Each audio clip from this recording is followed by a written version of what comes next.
ব্রাহ্মণবাড়িয়া ৪ অর্থাৎ কসবা আখাউড়া আসনে সম্ভাব্য প্রার্থী হিসেবে ৯০ বছর বয়সী মুশফিকুর রহমানের নাম ঘোষণা দেয় জনরোষ চূড়ান্ত পর্যায়ে পৌঁছেছে। নাম ঘোষণার পর থেকে এই প্রতিবাদ প্রতিরোধে উত্তাল হয়ে পড়েছে আখাউড়া কসবার পথঘাট অলিগলি।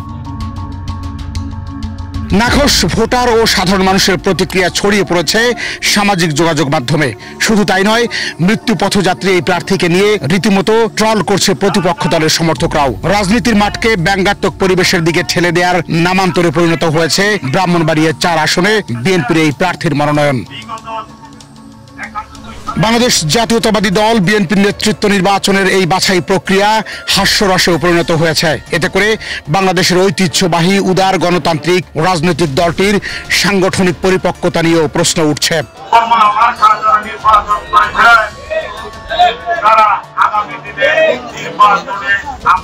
ব্রাহ্মণবাড়িয়া ৪ আসনের অসারতার খবর দেশের গণ্ডি ছাপিয়ে বিদেশি সাংবাদিকদের কাছেও চাউর হয়েছে। দীর্ঘ ১৭ বছরের রাজনীতি এবং গণতন্ত্র প্রতিষ্ঠার আন্দোলন থেকে তিনি ছিলেন সম্পূর্ণভাবে বিচ্ছিন্ন। তিনি কানাডার নাগরিক হওয়ায় সেখানেই স্থায়ীভাবে বসবাস করেছেন। ব্রাহ্মণবাড়িয়া যে আখাউড়া কসবা এলাকায় এখানে থেকে একজন কানাডার নাগরিকের মনোনয়ন দেওয়া হয়েছে। কিন্তু কানাডার নাগরিক, এখন বিদেশি নাগরিককে মনোনয়ন দেওয়া হবে কেন? আমি ব্যক্তিগতভাবে কিন্তু যে কোনো বিদেশি নাগরিককে মনোনয়ন দেওয়ার বিপক্ষে। আমি মনে করি এই দেশে প্রচুর দেশপ্রেমিক লোক আছে, দলের জন্য নিবেদিত প্রাণ প্রচুর লোক আছে। হঠাৎ করে দলের সক্রিয় মনোনয়ন প্রত্যাশীদের বাদ দিয়ে এই মুরব্বীর জন্য কার ভালোবাসা উঠলে উঠলো? এই সিদ্ধান্ত কি ভোটের মাঠে বিএনপির জন্য সুফল বয়ে আনবে? এমন প্রশ্ন স্থানীয় ত্যাগী কর্মীদের।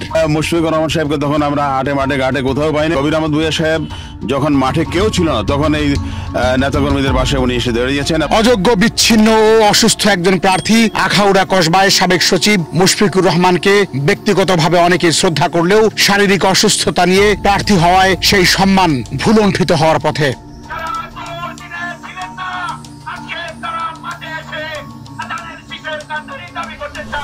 সাবেক সচিব মুশফিকুর রহমানকে নিয়ে তৃণমূল থেকে কেন্দ্রীয় পর্যায়ে এক ধরনের ক্ষোভ ও হতাশা তৈরি হয়েছে। তিনি কি আদৌ একটি নির্বাচন পরিচালনা করতে সক্ষম এবং নির্বাচিত হলে জনগণের প্রত্যাশা পূরণ করতে পারবেন?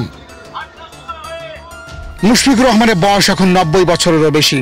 চলাফেরা করতে তার কষ্ট হয়, অনেক সময় হুইল চেয়ারের সাহায্য নিতে হয়। আখাউড়া ও কসবা দুটি পৌরসভা ও ১৫টি ইউনিয়নের বিশাল এই নির্বাচনী এলাকায় সক্রিয় প্রচারণা, গণসংযোগ বা মাঠ পর্যায়ের মানুষের সঙ্গে সরাসরি যোগাযোগের জন্য যে শারীরিক সক্ষমতা প্রয়োজন, তার একটিও বর্তমানে তার মধ্যে নেই। তাই তার মনোনয়ন প্রত্যাহারের দাবিতে বিক্ষোভ ছড়িয়ে পড়েছে। জানা গেছে তিনি একবার সংসদ সদস্য নির্বাচিত হয়েছিলেন, কিন্তু পরবর্তী নির্বাচনে ব্যর্থ হন, অর্থাৎ হেরে যান। তারপর থেকে দীর্ঘ ১৭ বছর তিনি রাজনীতির মাঠ থেকে সম্পূর্ণভাবে বিচ্ছিন্ন। এই সময় তিনি এলাকার নেতাকর্মীদের পাশেও ছিলেন না। স্থানীয় কোনো উন্নয়নমূলক উদ্যোগ বা রাজনৈতিক কর্মসূচিতেও তাকে দেখা যায়নি।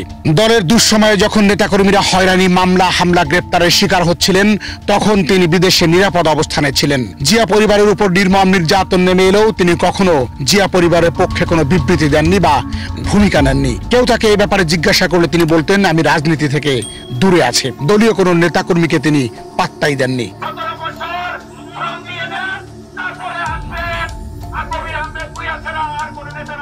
দলীয় সূত্র বলছে, মুশফিকুর রহমান সবসময় নিজের স্বার্থেই রাজনীতিতে ফিরে এসেছেন।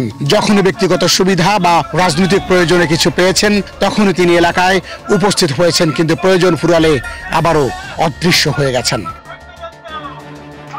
কানাডার নাগরিক হওয়ার পর থেকে তার সঙ্গে এলাকার বাস্তব সংযোগ আরো দুর্বল হয়েছে। জনগণ তাই প্রশ্ন করছে, একজন বেগমপাড়ার বাসিন্দা কিভাবে আখাউড়া কসবাবাসীর প্রতিনিধি হতে পারেন?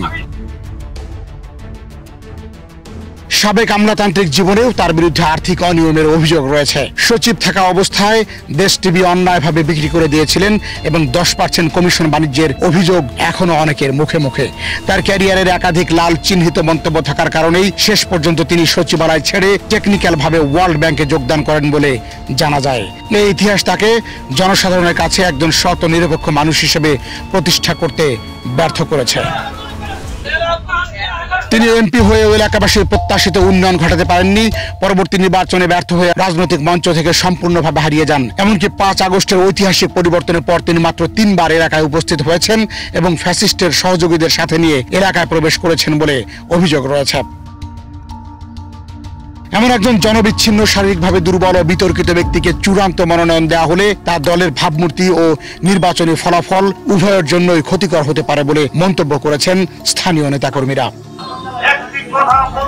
আখাউড়া ও কসবার মানুষ আজ সুস্থ, যোগ্য, জনসম্পৃক্ত ও ত্যাগী নেতৃত্ব চায়, যে নেতৃত্ব জনগণের সঙ্গে থাকবে উন্নয়নের পরিকল্পনার পাশে, থাকবে দলীয় নেতাকর্মীদের পাশে তথা আপামর জনসাধারণের হৃদয়ের মনি হয়ে। পতন বিপ্লব, এশিয়ান টেলিভিশন।